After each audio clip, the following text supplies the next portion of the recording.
President, Academy of Radio and Television Arts and Sciences.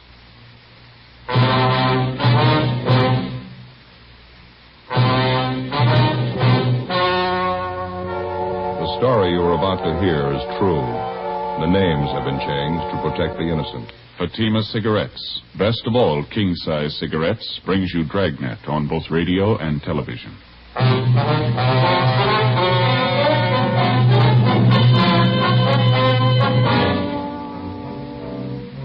You're a detective sergeant. You're assigned a robbery detail. A United States mail truck is held up and robbed. 22 sacks of registered mail are taken. The holdup men escape.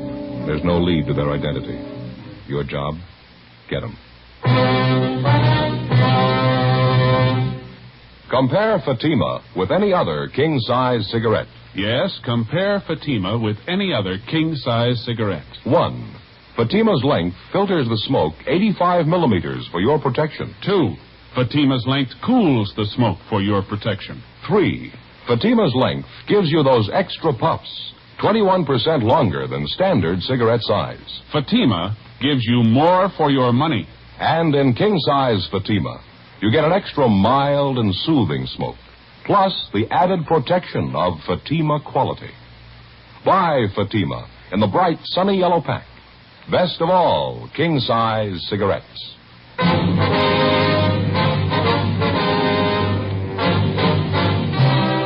Dragnet, the documented drama of an actual crime. For the next 30 minutes, in cooperation with the Los Angeles Police Department, you will travel step by step on the side of the law through an actual case transcribed from official police files. From beginning to end, from crime to punishment, Dragnet is the story of your police force in action. It was Monday, August 4th. It was hot in Los Angeles. We were working the night watch out of robbery detail. My partner's Frank Smith. The boss is Captain Didion. My name's Friday. I was on the way back from communications, and it was 11:05 p.m. when I got to room 27A, the squad room. That's it. There wasn't anything else to do. One of them had a gun pressed right up against the back of my head. I didn't dare make a move. All right, Bud, take it easy. Joe? Nothing yet. The broadcast and the APB are out on him. How you feeling, Houston? Not bad. Still a little shaky. How about my partners, Frank and Adolph? Are they hurt bad? No, a couple of bad bumps on the head. They'll be all right by morning. Doctor's treating them now over at Georgia Street. Can we talk to them tonight? Doctor doesn't think it'd be a good idea. We can wait till morning. You look a little pale, Houston. You sure we can't get you something? No, I'll be all right. Still a little shaky, that's all. It's the worst scare I ever got in my life. Thought I was gone for sure.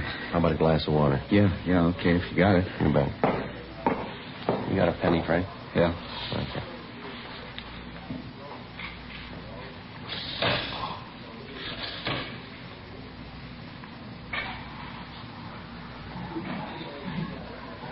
Just talking about the getaway car when you came in, Joe. Yeah. Look, Houston here is pretty sure he was right the first time. It's a dark blue sedan, late model. Mm-hmm. Any idea at all what make it was, Bud? I wouldn't like to say definitely. I don't want to mix you up. I got half an idea it was a GM car, maybe a Buick or an Olds. I can't say for sure, though.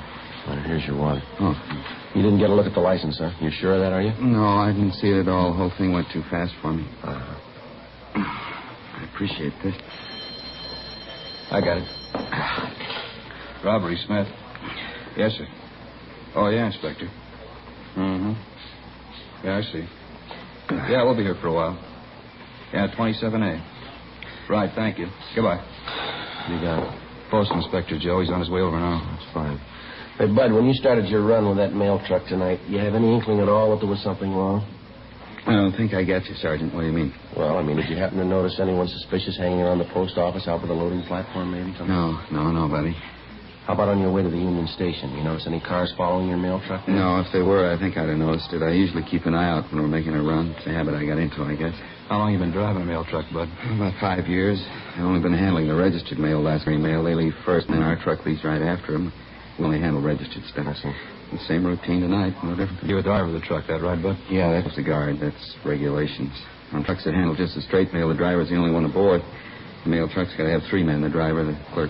You usually drive the same route from the post office to the Union Station, do you? Yeah, we go the same way every night. Straight down Temple Street, turn right and go down Ferguson to Alameda, then over Alameda to Union Station, make the pickup or the delivery, and then we come back the same way to the post office. And that's the route you followed tonight, huh? Yes, sir, that's it. Only we didn't make it back this time. I'd like to make sure we got this straight now, Bud. Do you mind checking us out on exactly what happened from the time you got to the Union Station? No, I don't mind. Well, try to relax if you can. Just take your time. Try to remember everything, will you?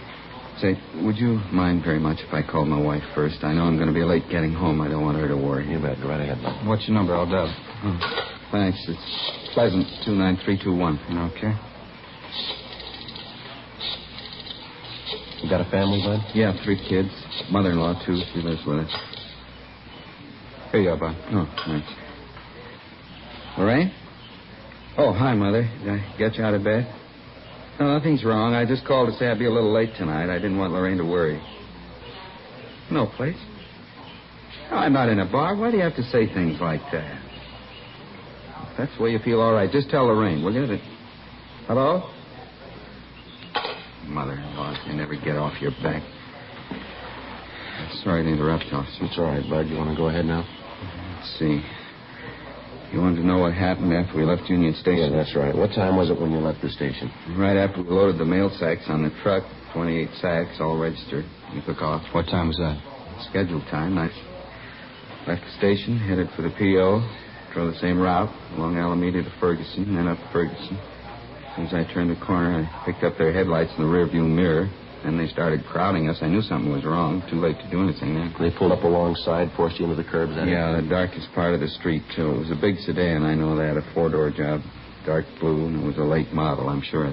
You notice anything special about the car, Bud? I mean, maybe a dented fender, some special accessories on it, anything like that? No, nothing I'd be sure. I was too busy trying to keep going. Got away. I didn't have much of a chance. They put us on the sidewalk. I saw a telephone pole coming at me. I had to stop. What happened then? I threw a spotlight on us, blinded me for a minute. And these 3 men got out of the car and came at us, guns in their hands. It all happened in a couple of seconds. I was never so scared in my life. Did you get a good look at any of the men? No, I didn't. It was pretty dark. The place they stopped us at. I couldn't sure I'd recognize any of them if I saw them again. Well, what'd the men do when they came up to the truck? And one of them got in the mail truck behind the wheel.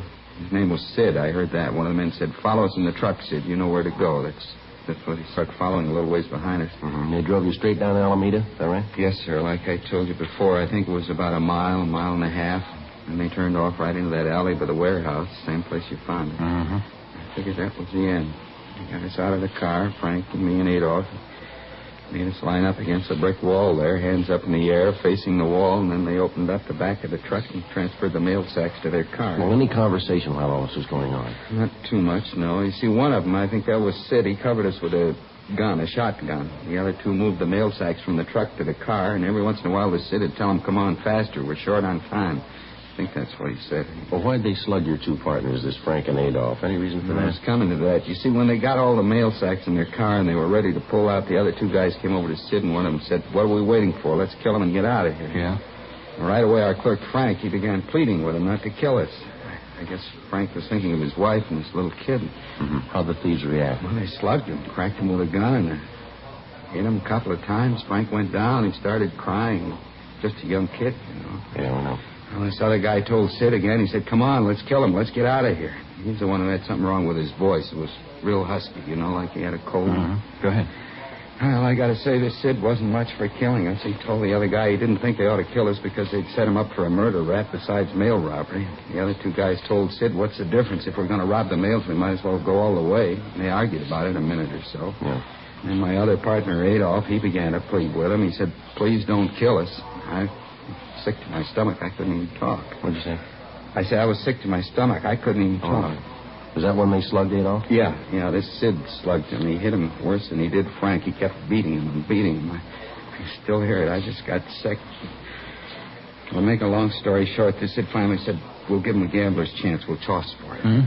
That's just what he said. He said, "We'll toss for it." And he says, "Hey, you." And he motioned to me. He said, "I'm going to toss a coin. You call it. If you lose, we kill the 3 of you. If you win, we don't." So help me, it's the truth. I didn't know what to do. I tried to talk them out of it. Yeah. And they wouldn't listen. The Sid told me either I called it or they'd kill us then. Took a coin out of his pocket and flipped it in the air. I called heads. Guess I don't have to tell you. I won. Something new for the book. How'd it go after that, Bud? Tied up the three of us and drove off in their car. About 15 minutes later, that night watchman found us and called you fellas. You know the rest. And you're sure you wouldn't be able to identify any of the hold-up men if you saw them again? No. Real sure? No, their general build, that's the only thing I'm sure of. This fella Sid was tall on the thin side, about 45, 50 years old. The other two were fairly short, stocky. Like I told you, that one fella's voice, deep and husky, I think I'd know him if I heard him talk again. Excuse me a minute. Robbery Friday. Yeah, Walt. How's it going? Uh-huh. Yeah, not much down. All right. Fine. Yeah, fine. The getaway car, they just found it. Where'd you? Up in Elysian Park, just off Riverside. What about the mail sacks? They find them, too? Yeah, every one of them. Empty.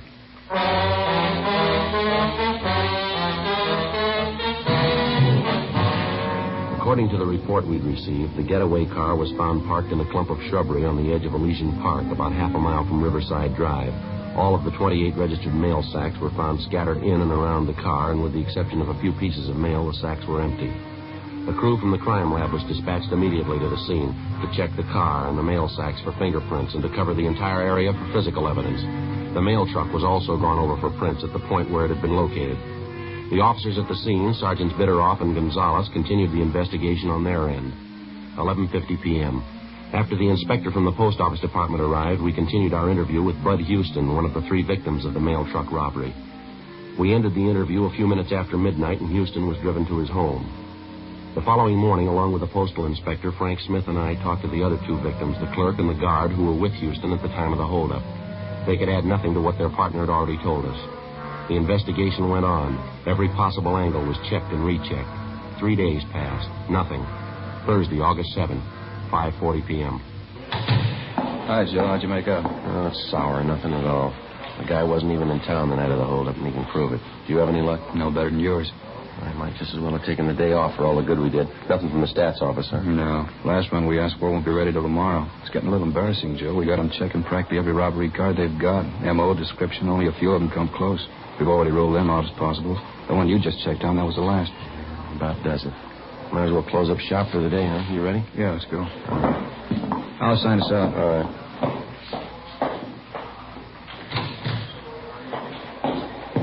Okay, Joe.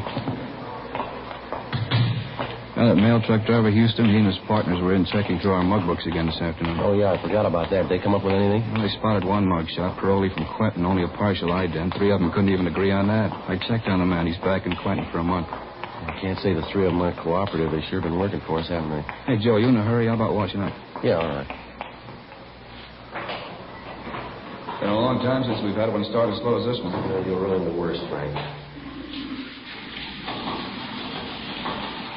I mean right from the start, Joe. We find the getaway car, plenty of prints on it. Can't get a make on any of them. Yeah.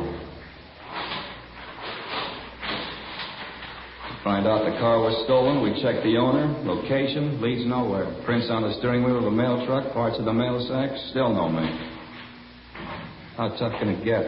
Well, they might have something when their kickback comes through from Washington. The hold-up men weren't amateurs, we know that. Joe, you checked with Gonzalez and Bitteroff today. I didn't see him. Yeah, they're not doing much better than the rest of us. They got an informant hot on the thing. He's supposed to have some word for him tomorrow and a couple of possibles. Say, how about the money taken from the mail they got? List of the serial numbers on the bills going out to everybody? Yeah, revised list went out late last night. Copy sent all over the country. Right? Yeah, Mac, right here. Call for the squad. Okay, thanks. Be right there. Okay? Let's go. Hope this call means something, Joe. Wouldn't mind going late tonight. What do you mean? My sister-in-law, Florence, she's having me and the wife over for dinner, some kind of fancy pork dish. What's the matter with that? She never cooks anything until it's done. She likes things raw. Oh, that's all? Imagine what that roast pork's going to be like. We'll all end up with trichinosis. Yeah. Go ahead. Mac? Which one, Mac? 1-2, Joe. Thank you. Friday talking. Yeah. Oh, yeah, John. Okay, fine. About 20 minutes. 20 minutes, yeah. Right, thank you. Anything, Joe? Wilshire detectives. They got a petty theft suspect out there now named Cecil Grant. Picked him up this morning. What about him? Well, he had a $20 bill on him stuffed down in the corner of his pocket. Yeah? They checked out the serial number. It's on the list. 6:05 p.m. Frank and I got in the car and drove out to Wilshire Station, where we double-checked the serial numbers on the $20 bill taken from the petty theft suspect, Cecil Grant. It checked out. The officers at Wilshire Division had already made a run on Grant through R&I, but outside of one other arrest for petty theft, he had no further criminal record. His fingerprints had been checked, but they failed to tie in.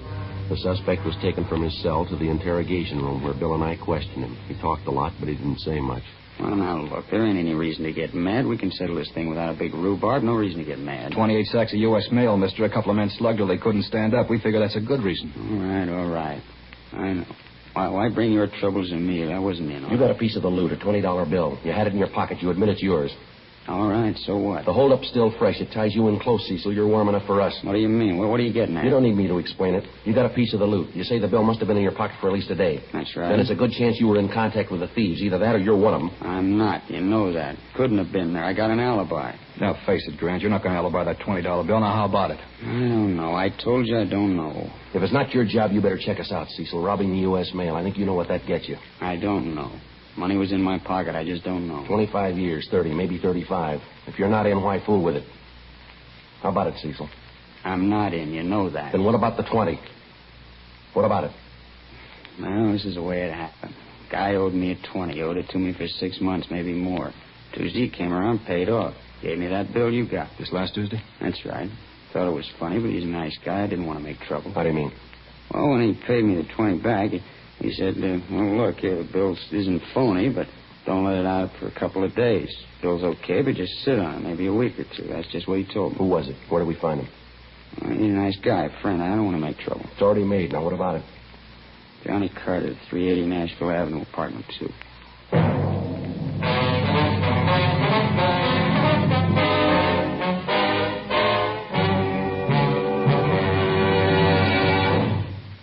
You are listening to Dragnet, authentic stories of your police force in action. Because of its quality, Fatima is the one king-size cigarette that stands out. Here's the practical way to prove that yourself. Compare Fatima with any other king-size cigarette. 1. Fatima's length filters the smoke 85 millimeters for your protection. 2. Fatima's length cools the smoke for your protection. 3. Fatima's length gives you those extra puffs, 21% longer than standard cigarette size. Fatima gives you more for your money. And in king-size Fatima, you get an extra mild and soothing smoke, plus the added protection of Fatima quality. Because of its quality, its extra mildness, and superbly blended tobaccos, more and more smokers coast to coast are switching to Fatima every day. Buy Fatima.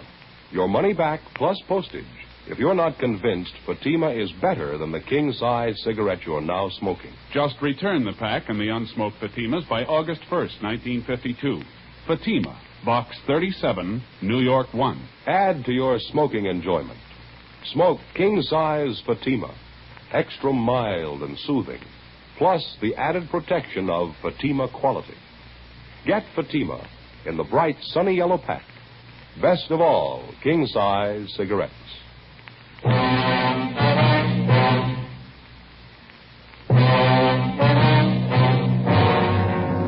August 7th, Thursday, 6:55 p.m. We called R&I, but they had no make on the name John Carter. My partner, Frank Smith, and I left Wilshire Division and headed out to check on the address given us by the theft suspect, Cecil Grant. The 300 block on Nashville Avenue was in West Hollywood, just below Melrose. Number 380 was an aging two-story apartment house. The architecture was old Spanish, a relic of the mid-20s. The name John Carter appeared on one of the mailboxes, but when we rang, there was no answer. We contacted the apartment manager, and he told us John Carter worked at night at a downtown garage. Along with the manager, we went up to the second floor and checked through the suspect's apartment. We found nothing to indicate that he'd taken part in the mail holdup. After a routine interview with the manager, we got the name and address of the garage where Carter was employed, and we left. 8:23 p.m. We pulled up and parked half a block away from Carter's place of employment, an all-night service garage on South Figueroa. Frank waited in the car, and I headed up the block alone toward the garage. In the event Carter was one of the mail truck holdup men, there was a possibility his two Confederates might be employed at the same place he was. If this was the case, we didn't want to tip him off.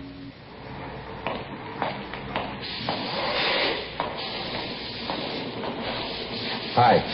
Yeah. You want something? Yeah, I do. I need a little help if you got the time. I don't know. I'm busy right now. What's the matter? I got my car stalled down the street there. I can't figure out what's wrong. The lousy thing just stopped on me. All right. Check the gas tank. Yeah, nothing as simple as that. I got almost a full tank. Well, I hate to bother you. You think you could come down and take a look at it? It's not far, just a half a block down the street. I'm pretty busy. You can see that. I don't know. Sure appreciate it if you give it a look. I'm not much of a mechanic myself. Probably something real small. My car's almost new. I don't know. Just a minute. All right, that's going to have to do. It's $2.50 service charge. I have to leave the garage. I guess you know that. Okay, that's all right with me. I got to get that car started. You pay in advance. We've had too many hassles on this before. Okay. There you go. Okay. Just down the street, you said? Yeah, down this way. Okay. I don't know what happened to the lousy thing. It just quit on me. Nice night.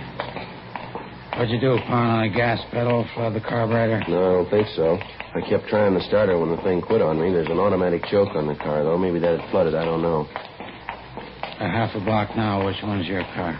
Straight ahead there, the gray sedan. Oh, yeah. This one right here. Okay, get the hood open. Well, never mind that, mister. Just get in the car. All right, Frank. Oh, what's this? Police officers, here's our identification. Get in the car. What's the matter? What is it? Come on, in the car. Hey, what's the pitch? What's it all about? Your name, John Carter, address 380 Nashville Avenue. I don't know what you're talking about. Is that your name and address? All right, it is. What about it? Get him behind you. Help him, Frank. Yeah. All right, that's good. What are you trying to pull? What's this about? U.S. mail robbery, Carter. I want to talk to you downtown. I don't know anything about any mail robbery. What are you talking about? Nothing to worry over. If you're cleared, you'll be back on the job in an hour. Well, why pick me? I work at garage. It's my bread and butter. Why don't you go ahead and arrest the newsboy down corner? Same thing. No, there's a big difference. Yeah, you name it. A $20 bill. 9:05 p.m. After checking with the garage manager to make sure none of his employees were possible accomplices of Carter's, we drove the suspect back to the city hall, took him to the interrogation room, and started to question him. In the space of an hour and a half, he gave us 3 alibis, supposedly accounting for his whereabouts the night of the mail truck robbery. In the same period of time, we checked out each of the 3 alibis by phone calls. Every one of them was a lie. The questioning went on. 11:30, midnight, 12:30 a.m. We sent out for coffee. 1 a.m., 1:30. We stayed on it. 2 o'clock, 2:30, 3 a.m. It was like any other interrogation. It's a lot tougher to keep asking the questions than to answer them. We were as tired as the suspect, but he had one big advantage. We had to keep pressing, and we couldn't afford to show our fatigue. All he had to do was to say no and refuse to answer the questions. At a few minutes before 5 a.m., we called a halt to the interrogation, but not before we gained a point. Apparently, by a slip of the tongue, Carter gave us the name of the girl he was keeping company with and also her place of employment. After we booked Carter on suspicion of 211 PC, and after we picked up 2 hours' sleep, we located the girlfriend, a Grace Nelson, at her place of employment, a telegraph office at Alpine and South Flower. All I know is I met John about 3 months ago. His family's from Cedar Rapids, same as mine. There's nothing wrong with John I know of. You know any of his friends, Miss Nelson, any good people he has dealings with? Not personally, I don't. Heard him talk about some, though. Why, what's the matter? Do you remember any of the names, Miss Nelson? Let's see. He's always talking about Sid. I don't know his last name, though. Don't know where you'd find him. And then there's Sammy. Don't remember his last name either. Met Sammy once, but I don't know where he stayed. You notice anything unusual about Mr. Carter the last week or so, ma'am? I mean, anything peculiar, anything out of the ordinary? Anything peculiar? No, I don't think so. John's been just as nice as ever to me. Like him very much. Matter of fact, he's been nicer than he's ever been. How do you mean, miss? Well, for my birthday, last Wednesday. Yeah. Well, he was so sweet about it. Really sweet. He gave me $400. Gave it to me in cash. Told me to go out and buy what I wanted. Wouldn't you say that's sweet? Have you any of that money left, Miss Nelson? Why, yes, of course I have. See, right here in my purse. See, right there. More than half of it. Carter tell you where he got this money, Miss Nelson? Gambling game. He said he wanted at cards. What's wrong? Serial numbers, ma'am. This money was taken in a holdup, U.S. mail. We've got a pretty good reason to suspect Carter. You mean John's a thief? That's how he got the money? I can't believe it. Afraid it's true, ma'am. So hard to believe. I hope you don't think I had anything to do with it. Robbing people, mails. Are you sure it's John Carter you want? Yes, ma'am, we're pretty sure. We understand you were pretty close to him. He said the two of you were going to get married. I don't know. We did have it said at one time, but now I don't know. I mean, I have people in this town, my whole family. I couldn't let this get out now. You're willing to admit the $400 you got came from John Carter, the same bills that he gave him to you? I don't know. I love John. I want to hurt him. I really love him. Tell me the truth. What's going to happen? Well, he's going to be charged with robbery, ma'am, holding up a U.S. mail truck, taking 28 sacks of registered mail. John? John Carter? That's right, him and two others. I'd like to ask you one more question, miss. Do you have any idea what Carter was up to? The robbery, I mean? Me? Of course not. No idea at all. I love John. I loved him for what I thought he was. I'd go through anything for him. I love him. Just wouldn't make any sense, though, would it? Ma'am? Going to jail for him. Just common sense. You can't love anybody that much. That afternoon, we had the suspect, John Carter, brought from his cell to the interrogation room where he was confronted with the testimony of both Cecil Grant and Grace Nelson, two of the people he'd given some of the stolen money to. Another hour of interrogation and Carter broke. He admitted taking part in the holdup and gave us the name of his partner.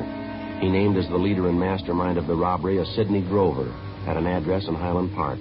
Frank and I checked it out. Yeah?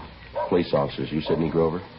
Yeah. I'm not feeling so well. Can't you come back later? Not feeling well at all. It's kind of important, Grover. I'd like to talk to you downtown. Come back later, huh? A little later on. I got so many troubles right now, please. I'd like to talk to you about a holdup, Grover, a mail truck. We got the two men who worked it for you. They gave us the whole story. 2 men? What do you mean? Can't you see I got troubles? Please don't bother me. Come back later, huh? Bad trouble. You better get your coat, Grover. Got to talk to you downtown. Look, don't you understand? My son's left me. My only boy. Packed his bag. He walked out. He left me. Afraid that's your problem, mister. He said he didn't want any part of me. We had an argument. He didn't like what I was doing. Big argument. He slapped my face, my own boy, and he walked out. Slapped my face. All right, you want to get your coat? Yeah, okay. Mail job, is that it? Got the other two? Yeah, we got them. All right, no argument. I didn't try to run away. I guess you can see that. My boy said it was a crook. We argued. He slapped me, walked out. How come, Sergeant? I wouldn't know. Let's go, Grover. It's a sour story, huh? An old man trying a mail robbery. I'm 55. I don't look it, do I? Kid slapped my face. He said I was a crook. I couldn't hit him back, my only boy. Wish he hadn't called me a crook. Pretty sour story, isn't it? Yeah, it's sour. Let's go. The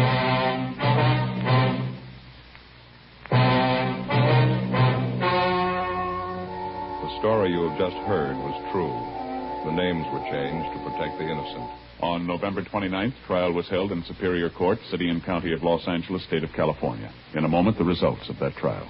Now, here is our star, Jack Webb. Thank you, George Fenneman. Friends, there's one thing I'd like you to remember the next time you buy cigarettes. Fatimas give you more for your money. That's because no other king-size cigarette can match Fatima quality, and because Fatima is 21% longer than standard cigarette size. That added length means that Fatima's extra mild and soothing smoke is cooled and filtered for your protection.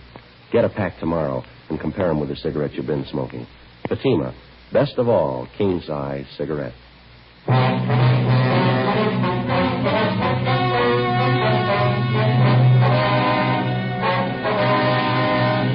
Sidney Allen Grover, along with his two accomplices, John Harold Carter and Samuel Maxwell Johnson, were tried and convicted of robbery in the first degree, 1 count, and assault with a deadly weapon, 1 count. All 3 are serving their terms in the state penitentiary. First-degree robbery is punishable by imprisonment from 5 years to life. Assault with a deadly weapon is punishable by imprisonment for not less than 1, nor more than 10 years.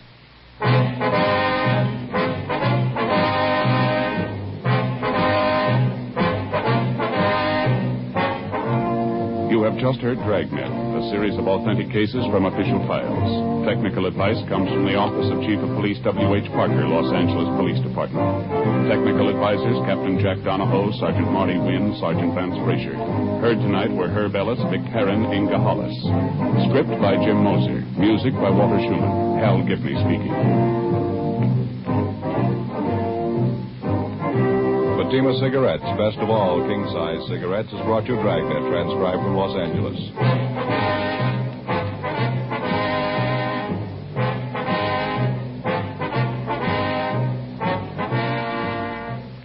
Now, it's Counter Spy on NBC.